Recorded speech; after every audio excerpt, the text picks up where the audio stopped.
नमस्कार दोस्तों, स्वागत करता हूं एक बार फिर से आपके अपने चैनल पर। दोस्तों ज़्यादा से ज़्यादा शेयर कर दीजिए। अब मैं आपको एक चीज़ दिखाने वाला हूं दोस्तों, इस पर सुबह भी मैंने वीडियो बनाई थी। ये भर्ती हाई कोर्ट में जा चुकी है। हाई कोर्ट में कौन वकील है, कौन जज है, कौन से वो 2 क्वेश्चन हैं, हम 3 बता रहे हैं। 3 क्वेश्चन ऐसे हैं जिनका आंसर एक से अधिक ऑप्शन में या आप कह सकते हैं गलत है। 2 उत्तर वाले सवालों पर सरकार आयोग से जवाब तलब किया है उत्तराखंड हाई कोर्ट ने। जी हाँ, अभी हाल ही में ही 14 जून 2026 को दोबारा परीक्षा कराई थी। ध्यान दीजिएगा, दोबारा परीक्षा। लेखपाल पटवारी की वो परीक्षा थी जिसमें कई सवाल के 2-2 सही उत्तर का मामला है। मामला पहुंच चुका है हाई कोर्ट। और पहले तो मैं आपको क्वेश्चन के आंसर दिखा दूं। दोस्तों पहला क्वेश्चन है, प्रयाग स्तंभ लेख का लेखक हरिशेन निम्न में से किस पद पर कार्य नहीं करता था। ये क्वेश्चन आया था आपके एग्जाम में और इसमें मैंने कहा ना, अब आयोग ने क्या आंसर माना क्या नहीं माना उसे तो छोड़ दो, लेकिन इसमें जो आंसर जो हैं वो सही हैं भैया। ऑप्शन नंबर ए भी सही है, धर्म महापात्र। और दूसरा है डी ऑप्शन, खादट पाकिक। देखिए हम टीचर हैं दोस्तों और हम जानकारी रखते हैं और इसलिए मैं बना रहा हूँ, और पूरी विस्तृत व्याख्या सहित बना रहा हूँ ताकि आने वाले आगामी एग्जाम के लिए भी आपके महत्वपूर्ण हो। हरिशैन के वास्तविक पद प्रयाग प्रशस्ति के अनुसार है, गुप्त सम्राट समुद्रगुप्त के दरबारी कवि और महासेनापति हरिशैन द्वारा रचित थी प्रयाग प्रशस्ति। इलाहाबाद स्तंभ लेख की पंक्ति 32 के अनुसार हरिशैन एक साथ 3 प्रमुख पदों पर आसीन था। संधि विग्रही का पद था, युद्ध और शांति का मंत्री था जिसे विदेश मंत्री बोलते हैं। कुमारमात्य उच्च श्रेणी का प्रशासनिक अधिकारी था और महादंडनायक था, मुख्य न्यायाधीश व सैन्य अधिकारी। अब धर्म महापात्र की भी सुन ले। यह मौर्य सम्राट अशोक ने अपने राज्याभिषेक के 13वें वर्ष बौद्ध धर्म और नैतिक आचार संहिता के प्रचार प्रसार हेतु सर्जित किया था, धर्म महापात्र का। और गुप्त काल में हरिसेन ने इस पद पर कार्य नहीं किया। खाद्य पाकिक या राजकीय भोजनालय पाकशाला के अध्यक्ष का पद था। प्रयाग प्रशस्ति के अनुसार यह पद हरिसेन के पिता धूर्भूति या समकालीन या अन्य अधिकारी के पास था, न कि स्वयं हरिशेन के पास। ध्यान दीजिएगा। निष्कर्ष यह है कि ऑप्शन नंबर ए भी सही है, ऑप्शन नंबर डी भी सही है। अब ये दोनों विकल्प सही उत्तर हैं। अब नेक्स्ट चलते हैं, दूसरा क्वेश्चन का आंसर देखिएगा। कनिष्क की राजधानी निम्न से किस स्थान पर थी। तो भाई पहला आंसर है पेशावर, ऑप्शन नंबर ए भी सही है, ऑप्शन नंबर सी मथुरा। देखिए क्यों थी, प्रथम राजधानी पेशावर थी और द्वितीय राजधानी ये मथुरा थी।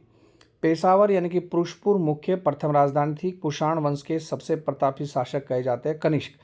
प्रथम की प्राथमिक में मुख्य राजधानी पुरुषपुर, वर्तमान जिसको पेशावर पाकिस्तान यह साम्राज्य का प्रशासनिक व सैन्य केंद्र था। दूसरी दोस्तों राजधानी थी मथुरा, जिसे सांस्कृतिक राजधानी भी बोलते थे। कनिष्क के समय से ही मथुरा और कला संस्कृति का अद्भुत विकास रहा और यहाँ से दोस्तों कनिष्क की विशाल मूर्तियों के अवशेष भी मिले। तो दोनों ही आंसर सही हैं, ऑप्शन नंबर ए भी सही है और दूसरा बी सी भी मथुरा भी सही है। लास्ट क्वेश्चन है जिसमें दोस्तों जो कोर्ट ने माना है कि 2 ही क्वेश्चन ऐसे हैं जिसने आयोग का आंसर गलत माना है, जबकि मैं चैलेंज के साथ कह रहा हूँ 3 क्वेश्चन ऐसे हैं जिनका आंसर चेंज करना चाहिए। बाकी तो और भी विवादित हैं, उनकी तो मैं बात नहीं कर रहा हूँ, मैं नेक्स्ट वीडियो में बनाऊंगा।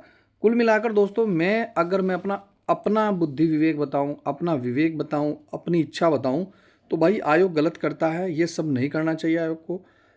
मैं पिछले 4 साल से वीडियो बना रहा हूँ, बच्चों को पढ़ा रहा हूँ। आयोग कभी भी ऐसा नहीं करता कि बिल्कुल साफ़ सुथरा पेपर हो, किसी की कोई शिकायत ना हो। कभी गढ़वाली कुमाऊनी के ऐसे क्वेश्चन डाल दिए जाते हैं जो प्लेन विद्यार्थियों के लिए बहुत ज़्यादा पेनफुल रहते हैं क्योंकि वो उनसे हो ही नहीं पाते। अब गन्ने को कुमाऊनी भाषा में क्या बोलते हैं या चींटी को कुमाऊनी भाषा में क्या बोलते हैं, ये हम लोगों के लिए दोस्तों बहुत टिपिकल हो जाता है। अब आप कहेंगे सर आपको सीखनी चाहिए कुमाऊनी, बिल्कुल सीखनी चाहिए। तो फिर सीखने आपको पहाड़ी ये प्लेन लैंग्वेज भी चाहिए। अब देखिए दोस्तों, मैं ज़्यादा वाद विवाद ना करते हुए, हो सकता है कि इससे बहुत सारे लोग नाराज़ हो जाएं। मेरा कहने का उद्देश्य सिर्फ ये है, एज ए टीचर अगर मैं समान दृष्टि से देखूं, पेपर ऐसा होना चाहिए जिसे सभी लोग कर सकें, न कि किसी एक विशेष से समुदाय से संबंधित हो या किसी एक विशेष स्थान से संबंधित हो। और पेपर में जो क्वेश्चन आए वो बिल्कुल ऑथेंटिक हो, उनकी सटीकता हो, उनकी प्रामाणिकता हो, उन पर कोई क्वेश्चन मार्क ना उठा सके।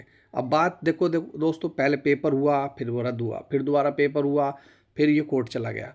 अब उन बच्चों के दिल से पूछ के देखिए जो उनकी मनोस्थिति पे क्या प्रभाव पड़ता है, और जिन्होंने रात दिन मेहनत करी, 90-90 नंबर लाए, और आज निष्कर्ष क्या है, 0, वो नौकरी नहीं कर रहे। अब तीसरा क्वेश्चन जो मैं बता रहा हूँ ये भी सुन लीजिए। निम्नलिखित में कौन सा एक जोड़ा असुमेलित है।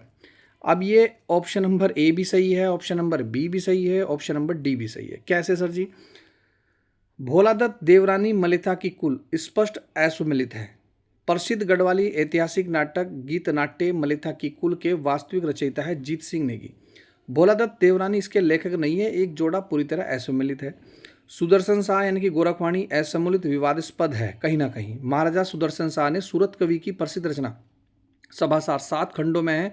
गोरखवाणी का संपादन डॉक्टर पीथम्बर दत्त ने किया था, यह जोड़ा भी असुमिलित है। वासवानंद प्रश्न सिंधु असुमिलित है, यह भी एक प्रकार का विवादास्पद है जिसका सीधा संबंध प्रमाणित नहीं किया जा सकता। ज्योतिष व कांड ग्रंथ है एक तरह का प्रश्न सिंधु, लेकिन ये प्रमाणित नहीं है। कुमुदानंद सुदर्शनंद ये सही सुमेलित है।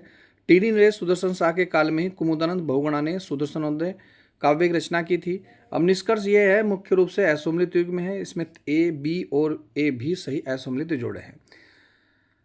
अब यही हो रहा है, क्या तो इन पर बोनस अंक दिए जाएं भैया।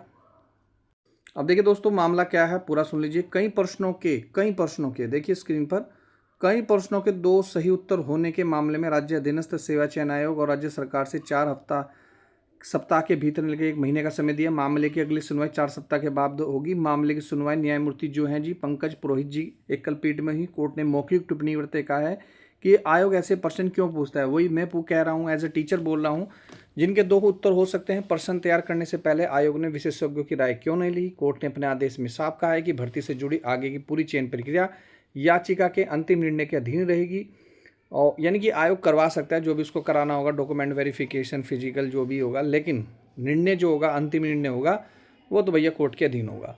अब देखिए दोस्तों मामला ये फंस चुका है। बाकी हो सकता है आपको मेरी कुछ चीज़ें सही ना लगी हो, तो कमेंट कीजिएगा, आप लोगों के क्या विचार हैं, आप लोग भी जरूर जवाब दीजिएगा। मिलता हूँ नेक्स्ट वीडियो में। जय हिंद, जय उत्तराखंड।